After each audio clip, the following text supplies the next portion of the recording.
Biaya paspor naik jadi 900.000. Apa bener naiknya sampai sebanyak itu?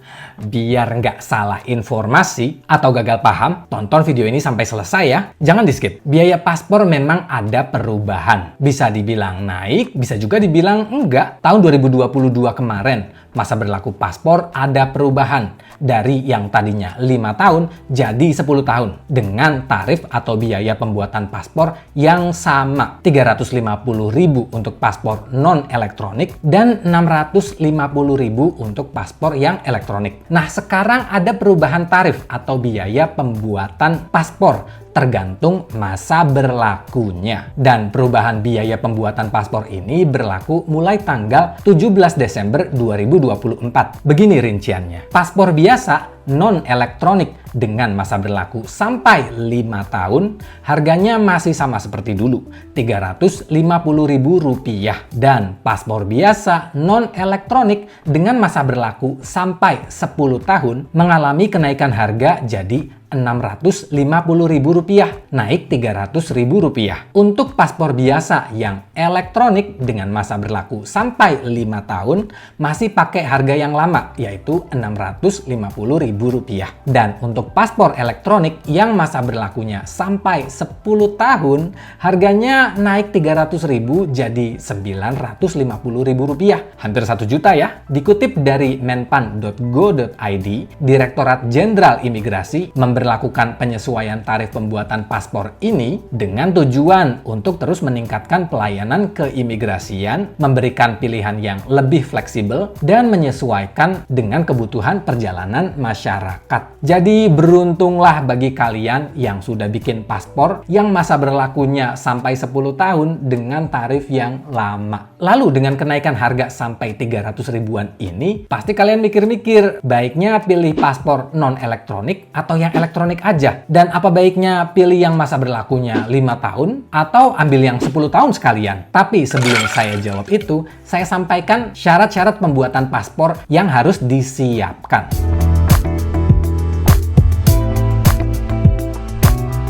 Pertama, ada KTP asli. Kedua, kartu keluarga. Ketiga, ini pilih salah satu aja ya. Akta kelahiran atau akta perkawinan, buku nikah, ijazah, atau surat baptis. Ingat, hanya pilih salah satu aja. Kalau udah ada akta kelahiran, ya udah pakai itu aja. Kecuali kalau nggak ada akta kelahiran, itu bisa digantikan dengan buku nikah kalau yang udah nikah, atau ijazah, atau surat baptis. Bagi yang sudah ganti nama, sertakan juga surat penetapan ganti nama dari pejabat yang berwenang. Kita masih butuh syarat pendukung ya. Kalau untuk yang tujuannya berwisata, biasanya disertakan juga surat keterangan kerja dari tempat kerja kalian, atau surat keterangan dari sekolah atau dari universitas tempat kalian belajar. Kalau tujuan pembuatan paspornya itu untuk bekerja, wajib juga sertakan surat rekomendasi permohonan paspor calon TKI oleh Dinas Tenaga Kerja Provinsi atau Kabupaten atau Kota. Kalau untuk anak yang belum punya KTP atau yang umurnya di bawah 17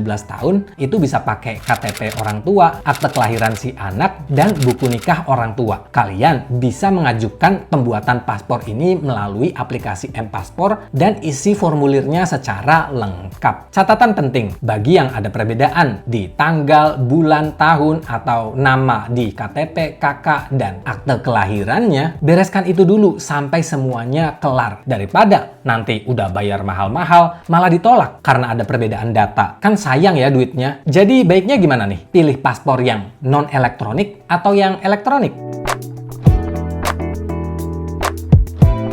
Kalau ini tergantung kalian buat paspor ini untuk apa. Bagi kalian yang mau buat paspor untuk bekerja, yang mungkin pulang ke Indonesia itu 1 atau 2 tahun sekali, sebenarnya paspor biasa yang non-elektronik itu udah cukup ya. Karena kalian kan nggak bakal sering bolak-balik di check-in point imigrasi bandara. Apalagi kalau bandara internasional yang dekat dari rumah kalian itu masih belum pakai autogate yang mendukung paspor elektronik. Jadi nggak perlu-perlu banget ya harus yang elektronik. elektronik. Tapi bagi orang yang ke luar negeri untuk berwisata atau perjalanan bisnis yang bakal sering bolak-balik, mungkin setahun bisa lebih dari 3 kali, saya sarankan ambil paspor yang elektronik. Apalagi kalau bandara internasional dekat tempat kalian itu sudah ada autogate-nya. Paspor elektronik jelas worth it banget. Bandara-bandara yang punya autogate saat ini adalah Bandara Internasional Soekarno-Hatta, Bandara Internasional I Gusti Ngurah Rai Bali, Bandara Internasional Kuala Namu Medan, dan juga Bandara Internasional Juanda Surabaya yang dijadwalkan beroperasi pada awal tahun 2025. Dan semoga aja seiring berjalannya waktu ya, bandara-bandara internasional lainnya juga dapat sistem autogate. Akhir November kemarin saya ke Bangkok terbang dari Bandara Ngurah Rai Bali, dan kita yang pakai e-paspor bisa pakai autogate di terminal keberangkatan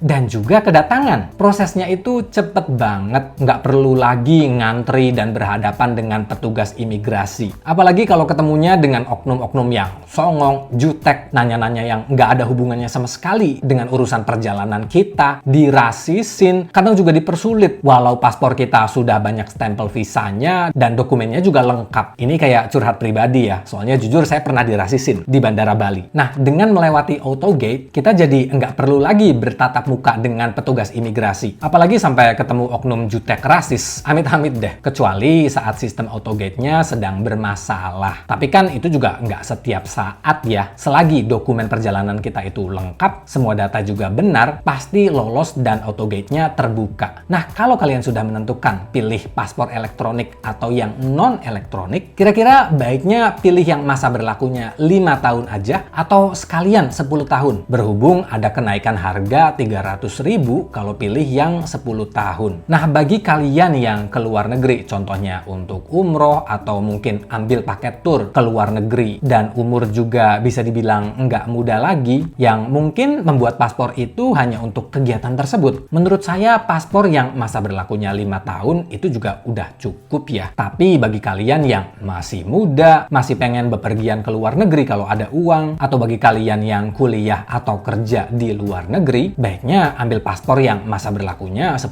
tahun aja, biar nanti nggak repot-repot ngurus perpanjangan paspor 5 tahun setelahnya. Apalagi peraturan pembuatan paspor dan biaya paspor juga bisa berubah sewaktu-waktu ya. Jadi menurut saya tambahan uang 300.000 itu worth it banget lah. Ya mau gimana lagi? Pada kenyataannya, biaya pembuatan paspor yang masa berlakunya 10 tahun sekarang sudah naik. Mau nggak mau, kita harus ngikutin tarif yang berlaku. Tapi kan untungnya masih ada pilihan. Mau yang pakai harga lama dengan masa berlaku paspor 5 tahun atau harga baru nambah 300.000 dengan masa berlaku 10 tahun. Kalau saya pribadi, saat masa paspor elektronik saya habis, saya pasti ambil paspor elektronik yang masa berlakunya 10 tahun. Tapi itu kan kebutuhan saya, dan kalian juga pasti berbeda-beda ya. Jadi, pilih sesuai dengan kebutuhan perjalanan internasional kalian. Terima kasih sudah menonton dan sampai jumpa di video berikutnya.